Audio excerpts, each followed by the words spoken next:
Hey, 7th graders, Mr. Loud again with one of our flip lessons here, trying to get this done during lunch. Make sure you have your interactive notebook. Open to page 51 for our CSEI, how to write a paragraph in social studies flip lesson.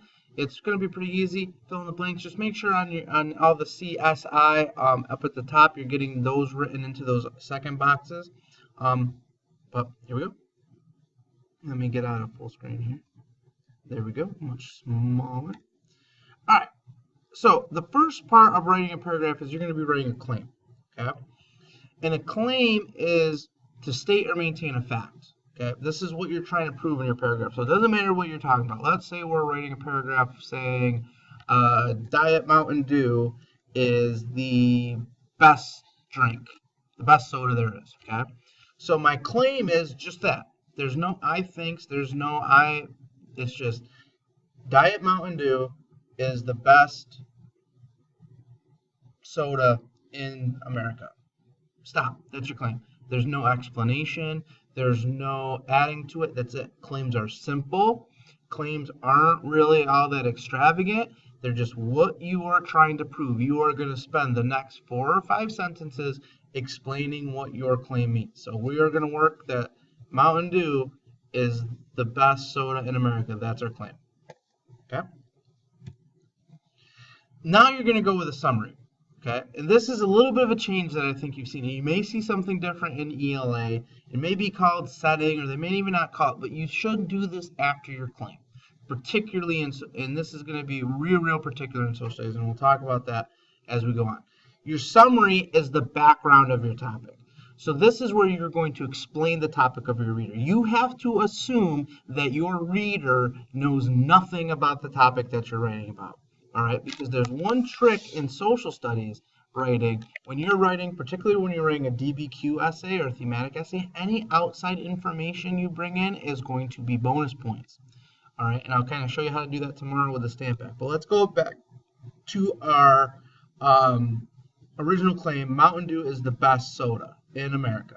Okay, so then our summary, what's our summary going to be about? Our topic is Diet Mountain Dew, so our summary is going to explain Diet Mountain Dew. So you might say Diet Mountain Dew is a lot like regular Mountain Dew, however it has a lot less sugar per serving.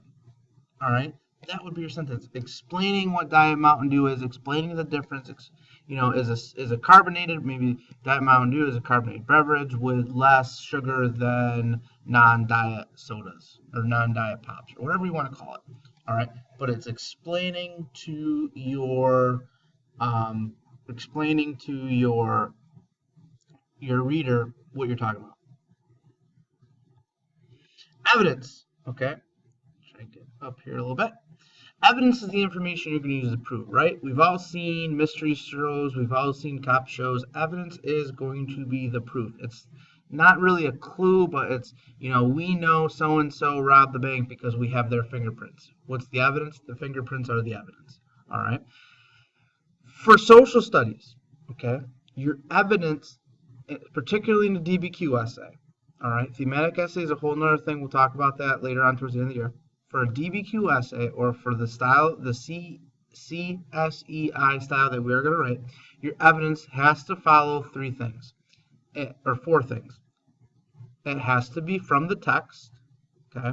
You have to quote it, so put it in quotes, the whole thing that you take.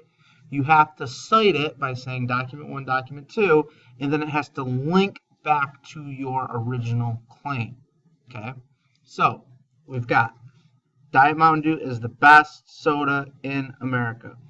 We've got our next sentence. Diet Mountain Dew this soda is a diet soda, so it has far less sugars and sweeteners than regular soda. Something explaining what Diet Mountain Dew is. Now our evidence is we may find, some surveys or from some stats, and we may say, according to a survey of the American people, Diet Mountain Dew was the most popular sodas.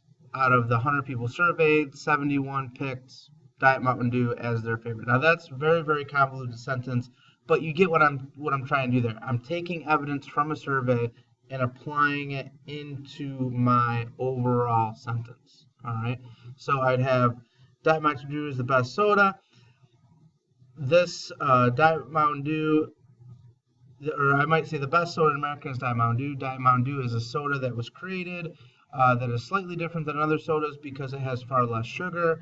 In a recent survey, 71 out of 100 participants said it was the best. It was the soda that they liked the best. And then I would quote that, and I'd put in parentheses, source A or whatever. All right, so there's my evidence. Interpretation. Interpretation is explaining the meaning of a claim and how the evidence proves or disproves your claim. You need to link it back to the text. Okay. This is the toughest one for 7th graders. It's tough. It's tough. It's the hardest form of writing because this is, quite honestly, in your writing, the only place where you are writing something where you have to make it up. You have to do this part. Your claim is done for you. Your summary is pretty much done for you. Your evidence is done for you. This is the part you have to do yourself. And it has to link back to your claim. So remember our overall claim was that Diet Mountain Dew is the best soda. We explained what Diet Mountain Dew is. We provided evidence that said Diet Mountain Dew is the most popular drink. So now here's where we have to do our interpretation. We have to say that because Diet Mountain Dew is the most popular, that also makes it the best. That's our interpretation. Now you may not believe that. All right, you may not believe that. However, in your interpretation, you've got to make the reader think that you believe that. You got to make the reader start to think to believe that as well. Okay, so you might have a sentence in there that talks about how if people have a choice in what they want to buy. If they're overwhelmingly buying one product, that means that they are that's the product that they like. That's got to be the best product out of all available. Something along those lines, all right? It's a little bit simpler to do when we're doing history writing because you'll be able to go step by step by step by step, all right? All right, there's our flip lesson for tonight. I hope the examples helped you. If it doesn't make any sense, if your head is still swimming, don't worry. We're going to be working on an example together in class tomorrow.